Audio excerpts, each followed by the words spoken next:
Olá, queridos, olá, queridas, sejam bem-vindos a esse momento de estudo, nesse projeto que estamos denominando aí IBG na sua casa. Então eu quero agradecer a você por estar nos recebendo agora aí na sua casa.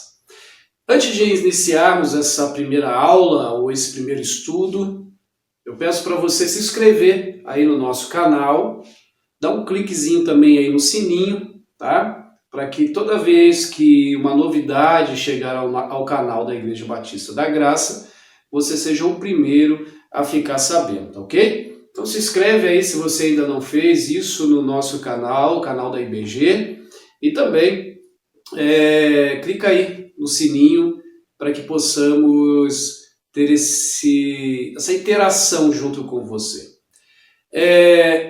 Como essa é a primeira lição, o primeiro estudo, uma breve explicação do que vai ser a IBG na sua casa.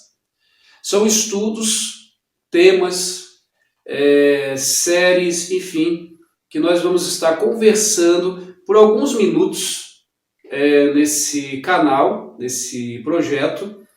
E a ideia é que também você compartilhe, você possa escrever algo aí, mandar alguma mensagem, tá, para o nosso canal do YouTube, como também, se você acessar o Facebook da igreja, também pode mandar uma mensagem para a gente, tirar alguma dúvida, né? A princípio, nós vamos estar trabalhando temas teológicos, e esse primeiro tema vai ser sobre a igreja, a teologia da igreja, e futuramente a gente vai continuar aí com esse projeto. Queremos também trabalhar temas atuais, tá? Tem alguns temas já, algumas devocionais já no nosso canal, você pode estar ouvindo lá, tem os cultos também. Então dá uma passeia lá no nosso canal, com certeza você vai gostar. Como eu disse, esse primeiro tema nosso é sobre a igreja, a teologia da igreja, e não tem como iniciar a fala sobre a teologia da igreja sem antes nós tratarmos de um texto clássico da igreja e aonde tudo começa ali. Eu quero ler com você, mas antes de ler, eu quero convidar você a fazer algo, se você assim puder. Se não puder, pelo menos acompanhar. Eu quero orar, pois como igreja, um dos fundamentos que a igreja tem é a oração, é a intimidade com Deus. Então eu quero orar nesse momento também, e logo depois nós vamos ler Mateus capítulo 16. Pai, em nome de Jesus, orienta-nos, mostre a tua direção e também capacite-nos para que possamos ser igreja. Abençoe esse querido, essa querida que nos assiste, e que esse estudo possa ser, ó Deus, fundamental na caminhada desse querido e querida do Senhor, nesse mundo em que nós vivemos. Nos abençoe assim, é que eu peço e oro em nome de Jesus. Amém. Como eu disse, Mateus capítulo 16, eu vou ler os versos 13 a 19, mas eu indico você ler todo o capítulo, até para você se situar ainda melhor no contexto, tá? Para ganhar tempo, vamos ler só esses 6 versos, que diz: Quando Jesus chegou à região de Cesareia, de Filipe, ele perguntou aos seus discípulos: que as pessoas dizem que o Filho do Homem é? E eles responderam: alguns dizem que o Senhor é João Batista, outros Elias, e outros ainda que é Jeremias, ou um dos profetas. E vocês? Perguntou ele. Quem vocês dizem quem eu sou? Simão Pedro respondeu: Ó Senhor, é o Cristo, o Filho do Deus vivo. E Jesus disse: que grande privilégio você teve, Simão, filho de João. Foi meu Pai no céu que lhe revelou isso. Nenhum ser humano saberia por si só. Agora eu lhe digo que você é Pedro, e sobre essa pedra edificarei a minha igreja, e as forças da morte não a conquistarão. Eu lhe darei as chaves do reino dos céus. O que você ligar na terra terá sido ligado no céu, e o que você desligar na terra terá sido desligado no céu. Esse texto ele é fundamental para podermos entender a teologia eclesiástica que nós temos hoje. Pois encontramos aqui não somente uma declaração do apóstolo Pedro, não algo assim que saiu do nada, mas como o próprio Jesus disse, é algo que veio do céu, veio do próprio Deus para a pessoa de Pedro e ele ali revelou. A gente precisa entender também um contexto. Jesus está em Cesareia de Filipe, pois era um lugar distante, um lugar onde não havia os conflitos dos judeus com Jesus, inclusive os historiadores vão dizer que haviam poucos judeus naquela região, ou quase nenhum. Então, evitaria-se ali os conflitos, as perseguições, as crises que os fariseus, saduceus, os religiosos, os líderes religiosos tinham com a pessoa de Jesus. E por que Jesus faz isso? Não é que Jesus está fugindo deles, mas Jesus, sabendo da urgência que tinha nesse momento de passar ali instruções para os seus discípulos, ele precisava, naquele momento, ficar a sós com eles e passar ali de forma mais intensa os seus ensinos, os seus propósitos para com a igreja após a sua morte, sua ressurreição e ascensão aos céus. Então Jesus se desloca, por isso que tem justamente essa característica no texto, essa descrição de onde Jesus está. E ali Jesus faz uma pergunta para os seus discípulos, não é assim uma pergunta de quem está com uma crise de identidade, não é porque, o que as pessoas estão pensando de mim, o que estão falando de mim, não. Essas duas perguntas, na verdade, elas se resumem em uma só, pois Jesus queria saber o que os seus discípulos estavam pensando, quem ele era, mas ele não queria ir de uma forma direta, ele pensou, ou melhor, ele agiu de uma forma indireta, talvez para não constranger os seus discípulos, enfim, ali ele tinha um propósito para isso. Então ele pergunta, olha, o que as pessoas estão falando de mim? O que vocês estão ouvindo por aí? E aí eles descrevem como você leu no texto, né? Uns dizem que o Senhor é Elias, outros Jeremias, um dos profetas, enfim, eles acham que o Senhor é um grande homem. E aí Jesus se direciona a eles, legal, vocês ouviram isso aí de mim. Agora, o que vocês estão pensando sobre mim? O que vocês acham quem eu sou? Vocês estão me vendo, vocês caminham comigo, vocês passam esse tempo todo comigo. Então, quem eu sou? E aí Pedro, provavelmente ali como um porta-voz de todos, ele diz, o Senhor é o Cristo, o Senhor é o enviado, o Senhor é aquele que nós estamos aguardando, o Senhor é a pessoa que nós estamos depositando a nossa fé. E aqui a gente já tem um bom princípio para a nossa vida e para a nossa teologia da igreja, que é quem é Jesus para nós. Como que nós estamos agindo com a pessoa de Jesus? Pois como igreja, queridos, eu dou uma pausa aqui, um parênteses. Quando eu falo igreja, eu não estou falando prédio. Eu aqui, por exemplo, estou numa sala da igreja, do prédio da igreja, do templo, falando, transmitindo para você. Tá? Quando eu falo igreja, eu estou falando de nós mesmos, estou falando do templo físico, aonde o Espírito Santo de Deus habita. Tá? Não é o menosprezar do prédio. O prédio ele tem sua função no projeto e na missão da igreja. Tá? Por exemplo, vou dar só um exemplo nosso aqui, mas nós, por exemplo, temos o projeto de aula de português para os haitianos. Futuramente, vamos ter outros projetos com a ampliação do prédio. Então, o prédio ele tem a sua função na missão. Tá? Não é um menosprezado prédio, ele é importante, mas ele não é o urgente. O urgente é você, como igreja, apresentar quem é Jesus. Então você precisa saber realmente quem é o Senhor Jesus, assim como Pedro fez. Caminhando mais um pouco, Jesus, ele, sabendo a opinião dos seus discípulos, Marcos 8, 29, vai ter também ali a declaração dizendo: o Senhor é o Cristo. Em Lucas 9, 20, Pedro também vai dizendo: o Senhor é o Cristo enviado de Deus. Então ele sabia que Jesus não era apenas um simples rabino que está ali entre eles, ensinando bonito, uma nova linguagem, quebrando paradigmas. Não. Ele sabia que Jesus é o Cristo enviado de Deus. Então esse é o Messias.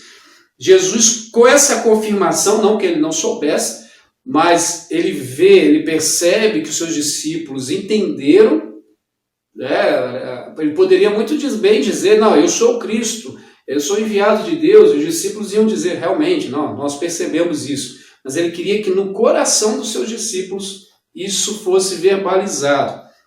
E ali ele começa a trabalhar essa teologia da igreja, justamente mostrando o propósito dessa igreja e que esses discípulos depois deveriam continuar. E aí na caminhada das leituras bíblicas você percebe isso. Nesse sentido todo, a gente precisa ressaltar que essas práticas de igreja, nós precisamos vivenciá-las, precisamos expressá-las na vida das pessoas.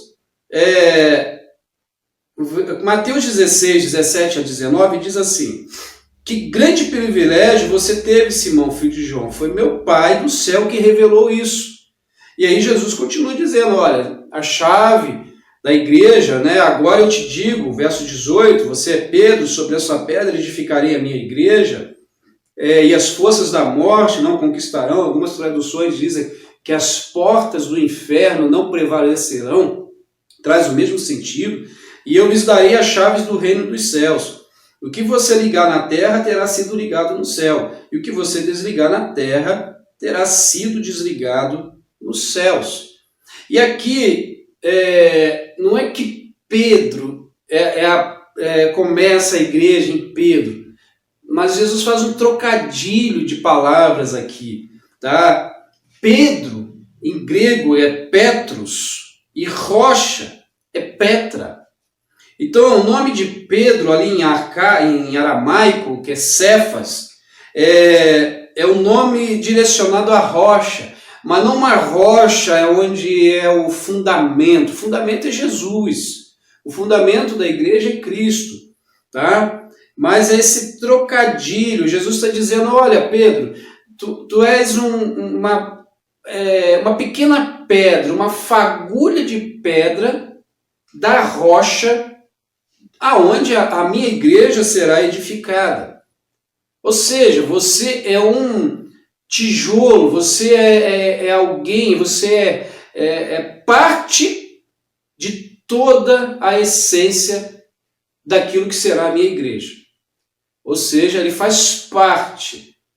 E assim, de uma forma bem mais contemporânea, o que Jesus está dizendo para Pedro é o seguinte: Pedro, você é o primeiro membro da minha igreja. Você é o primeiro membro que está entendendo o que será a minha missão. Então, Pedro, você tem a função principal de transmitir isso para as outras pessoas. É interessante que quando nós chegamos lá em João capítulo 21, não vou ler o texto, mas eu convido você a ler para a gente ganhar tempo, senão esse vídeo fica muito longo. Em João 21, depois que Pedro negou Jesus e chorou amargamente, você conhece a história. Se não conhece, eu convido você a ler os evangelhos. E Pedro está pescando, Jesus aparece na areia, Jesus o convida para a refeição e Jesus pergunta 3 vezes: Pedro, tu me amas? Pedro diz: eu amo. Tem todo um teor linguístico ali também, deixamos isso para um outro vídeo. Mas o que Jesus, depois Jesus diz assim: pastorei as minhas ovelhas. Ou seja, seja esse membro da igreja, um membro da minha igreja, um discípulo ativo dessa igreja, a qual começa com você, Pedro.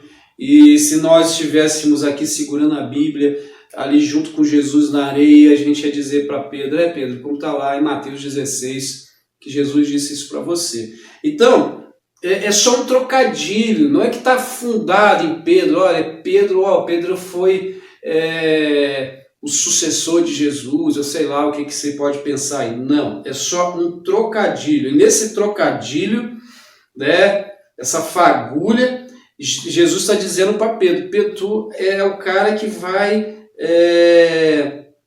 estar realmente sendo cooperador comigo nesse tempo, nesse avanço da igreja. Agostinho, ele interpretou que a rocha significa o próprio Jesus.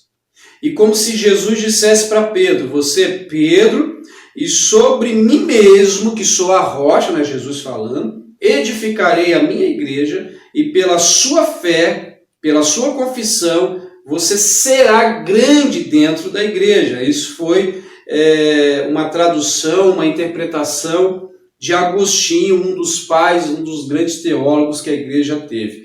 Pedro, então, ele é a rocha nesse sentido especial, sobre aonde a igreja se funda, se inicia como cooperador, e é Jesus que vai dando para Pedro as instruções e as orientações.